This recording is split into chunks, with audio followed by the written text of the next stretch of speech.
Yo, what's going on, guys? It is Foxy298 here. Welcome back to a brand new video for you guys today here on the channel, and another episode of my F1 2019 career modes here for the Monaco Grand Prix. And as you can see, in terms of the R&D chart, this is how we stand. So obviously, we're waiting for that ultimate engine upgrade to come onto the car, which we hope can come for the Canadian Grand Prix. We've got an ultimate chassis upgrade that we're waiting for, which should hopefully come for the French Grand Prix. And then also, I believe that we did have an aero piece that came on for the car for today. And obviously, you can see the durability. We haven't really done much on durability because we don't really need to, if I'm perfectly honest. But as you can see, we've got those two ultimate upgrades. Looking at the R&D chart, though, like I just don't even know. Mercedes, Ferrari, Renault, they're still constantly upgrading their car at absolutely rapid pace. And it's just insane. Into qualifying, though, it's actually a full wet qualifying for Monaco, so this is going to spice things up a little bit now. As we come towards the start-finish line here, we go second place, 0.4 of a second down on what Sebastian Vettel did. I tried to go out for a second run. It didn't work because Giovinazzi was in the way, so I waited for Antonio to get out of the way. And then eventually I came across the line here to set 1:26.2, and I go fastest then in this session by, I believe, a couple of tenths of a second. Eventually, though, the others started to really ramp up the pace and set some faster laps. So we get through into Q2 quite comfortably, which is all good for us. Yeah, we're just going to see if we can try and get through into Q3 as I sort of scroll down and see who got knocked out. Kind of the usual casualties, really, for my career mode this time around. Into Q2 then, and a bit of a scruffy exit down from Antonio's corner. I was actually following Vettel, funnily enough, just coming on through. Actually, we were 6/100ths down on what Sebastian did. I was actually basically just following him, but unfortunately I whacked my wing there. But it was for some reason, the game glitched, and I was 6/100ths down on Seb. All of a sudden, I'm 1/100th down on Bottas, and Vettel's 4th. So yeah, great game code, Masters. It's really well made. Not a single fault with it at all, apart from everything. But now we go on into Q3, and this is where it really counts. So Bottas with a 1:26.1. I knew straight away that lap's not fast enough. I've been in the 25s quite comfortably. My best lap's a 1:25.2 from qualifying 1. And I set a 25.0 just to cement that there. Really good qualifying lap. And I still believe that I've got a bit more in the bag. And on my next one here, you can see that we're half a second up now, gently making our way through Rascasse now, and up towards Antonio's corner here, round the final corner, and we just about get that right there. Gain a little bit of time on the exit as we got a better performance out of there, and it's going to be across the line then to take pole position for the Monaco Grand Prix, and we have got the best seat in the house for the streets here in Monaco. Like I said, I love Monaco in this game. It's so much fun. And we get pole position by 0.3 of a second on Lewis Hamilton. So it's actually critical that we improved by the 0.3 of a second, because if we didn't, I don't think we would have actually got pole position. I think Hamilton would have pipped us to it. So, yeah. Good day today. Let's have your take on it. It's got to be a relief to qualify that far up the grid. Yeah, it was a great relief. The weather hasn't been ideal in qualifying. What's your take on it? It's wet. You left some bodywork out there on the track. Shut up. Great. Well, that's everything. So there we go then. Right, so that is going to be it for qualifying there. We get pole position. Like I said, best seat in the house. We can do whatever we want in the race as well. It's going to be a starting on whatever tire we want to. Mixed strategies. So it's all to play for, though. We've got the best seat in the house, but we haven't got the race win just yet. So without further ado, let's get straight into the race for the Monaco Grand Prix and convert that pole into a race win. A proper road race, and in the true meaning of the word. That was how Mr. Monaco, the late great Graham Hill, once described this iconic event. The cars we drive have come a long way in the intervening half-century, but still we race on those same public roads beside the Mediterranean Sea. There's no victory more coveted than that of the Monaco Grand Prix. We're on the French Riviera once more this weekend in the 2-mile-long Circuit de Monaco. The cars will climb around 40 metres up the hill, past the casino, and then descend downwards towards the harbour through Sector 2. It's a very short run from pole position to the first of the 19 corners at Saint-Devote. And don't expect to see much overtaking here today. And I'm joined once again by Anthony Davidson to bring you the lowdown for today's race. Let's talk about Thomas. What do you make of their performance so far this season? They've been avoiding mistakes and have had solid pace, so it's been a good season so far, but whether they can keep that up long term remains to be seen. It's time to take a look at our starting grid for today's race. Thomas lines up on pole position, and it's Lewis Hamilton alongside. Considering the rest of the grid, we have Bottas, Leclerc, Carlos Sainz, and Gasly, Butler, Perez, Magnussen, and Lando Norris. Hülkenberg, Vettel, they've taken a grid penalty. Lucas Faber and Grosjean, Raikkonen, Verstappen, George Russell, and Lance Stroll. Albon and Antonio Giovinazzi starts from the back of the grid. And with lights out just moments away, it's time to go down to the track.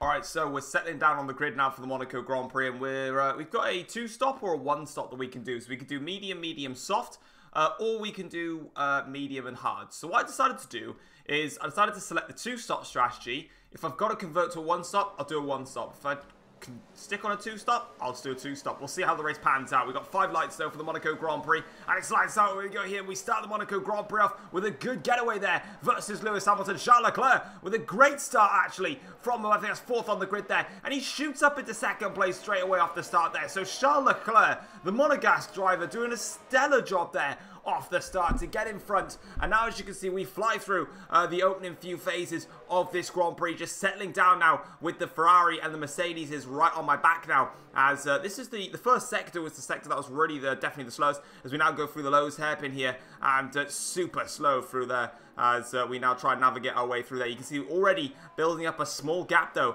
on the opening phases here, just trying to push away now from the other guys, and you can already see, look at the gap we've got as we fly through the tunnel there, and Charles 2nd place then ahead of Hamilton in 3rd as we go down into the Nouvelle chicane here and pick our way through, and you can already see that we're just so comfortable straight away able to switch on these medium compound tyres and just go for it now as we fly on through Tobacco, now the swimming pool chicane here, and making our way now down towards into the next section of corners here. Now in towards Rascasse corner, you can see that Charles catching up ever so slightly through the Rascasse corner, but then through Anthony Nose, across the start-finish line. That's the first lap of the Monaco Grand Prix done and dusted. That's a great start to things now as we can press onwards. 1:16.9, fast lap of the race so far, 9/10 clear of Charles Leclerc in the Ferrari, which is great for us. But as we go up the hill now, this was the sector that I was the slowest. Obviously, I went for like maximum downforce, so I'm running 10-10 wings, and through the first sector, especially going up the hill there, the AIs are absolutely rapid versus me. But then obviously in the other sections of the track, that's where I'm at my quickest. You can see there, look, Charles dropping that gap down to 4/10 already. You would have had a bit of a tow. But yeah, that was a little bit odd for myself. Didn't realise how much turning angle I had, but there you go. Now we're trying to press on through, and this time though, Charles is a little bit closer on the first lap here, so now we're in a bit of trouble because we get on the exit now. Charles with the Ferrari is going to have a better straight line speed than us by quite some margin as we fly now in towards chicane. Charles goes for it, down the inside, in towards there. He's hit the barrier though. Charles Leclerc's gone straight into the wall there. That's damaged the end plate of his front wing. We stay in front into the leads, but chaos there as Charles gets that horribly wrong. And as you can see now, that's just released me to fly off onwards now. We set a new fastest lap for 1:14.4 on that for that gap now, 1.9 seconds, and it's going to be up to the rest of the field now. They've got to pass Charles Leclerc because, as you can see, they're not passing him, and as they're doing that, I am now just building that advantage. And as you can see, this was kind of how the race is starting to pan out here. You can see the gap now. We set a 1:14.1, another fastest lap, really in the zone now. Lap 5 of the Grand Prix, and look at the gap just building there.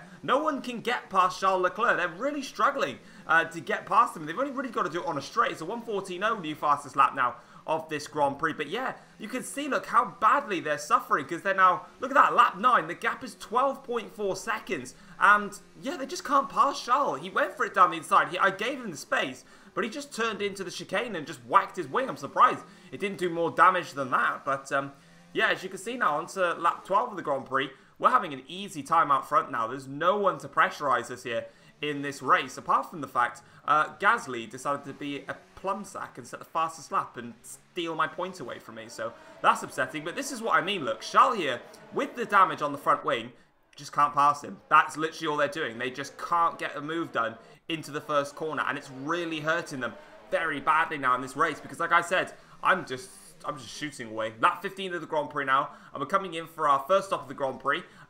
Because of what's happening right now, I've decided I'm just going to do a two-stop. I was definitely going to switch. With the way that Charles was on the back of me, I was going to convert it to a one-stop. But the fact is, I have a pit stop's advantage now. They're only just coming through the swimming pool chicane as I'm exiting the pits. So I've got a huge margin. And now, whilst they're still kind of there and thereabouts, staying out, I'm just going to keep pushing. Fresh set of medium tyres versus their fresh mediums or hards, depending on what they go on to. In fact, they start to come into the pits now. You can see Bottas there in second place, 8.7 back. And even though Bottas is probably going to do a one-stop if he's staying out, there's no real point. Because obviously in my section, I'm perfectly fine. I could just press on with my brand new medium tyres. We're going to come across the start-finish line though, and Pierre Gasly is not going to have that fast lap anymore because his 1:13.5 has been replaced by a 1:12.0. So sorry about that, my friend. I just wanted to go a bit quicker than you. And all the way on to lap 31 of the Grand Prix now. We're coming in for our second stop. The tyre wear was really, really minimal around here. You could easily do a one-stop. You could probably actually do soft-medium. Be a big, big ask, but I reckon you could actually get it done. But for me, though, I just did the two-stop because I had the gap to do it. Fresh set of soft tyres on now. This is pretty much just to confirm and cement the fastest lap of the race so far. As the Mercedes cars go through the swimming pool chicane there. Hamilton's got to stop again, though. As you can see, though, we got a couple of worn components. You saw that my gearbox was slightly worn. And then we've also got some engine components. I'm running with really old engine components as well around here because you might as well. And you can see, look there, I'm on the soft tyres. Bottas and Sainz on hards, and I'm currently just blasting through now as we come towards the start-finish line here to set a new fastest lap of a 1:10.8, and that pretty much sums up that. And overall, that is pretty much the story of the Monaco Grand Prix. Unfortunately, there just wasn't a lot of action, mainly because Charles Leclerc held everybody up.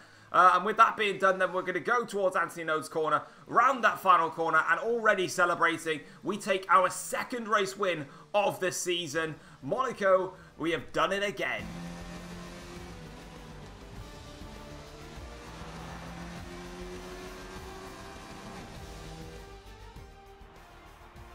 Brilliant stuff from McLaren today. What a superb victory.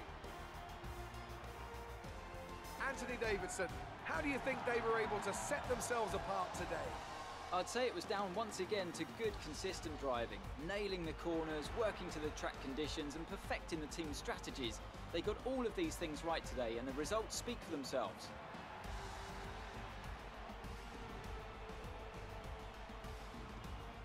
Our winning drive. So there we are then onto the podium now, and as you can see, we take the race win.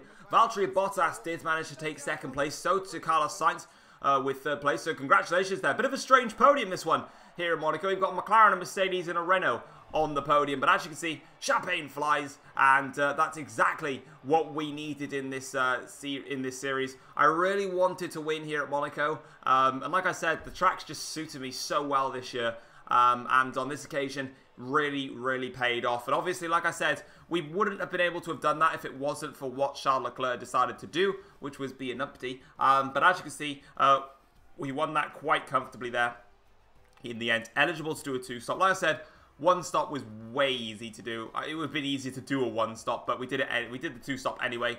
Drivers' Championship now then. So Hamilton leads Bottas by only 3 points. We're 14 points back now in the championship. So we're very much in the race here for the championship this year as we now go to a section of tracks, which I quite like actually. So we've got Mercedes top the constructors though, 107 points back though. That's not really going to be something that we're going to look forward to doing here.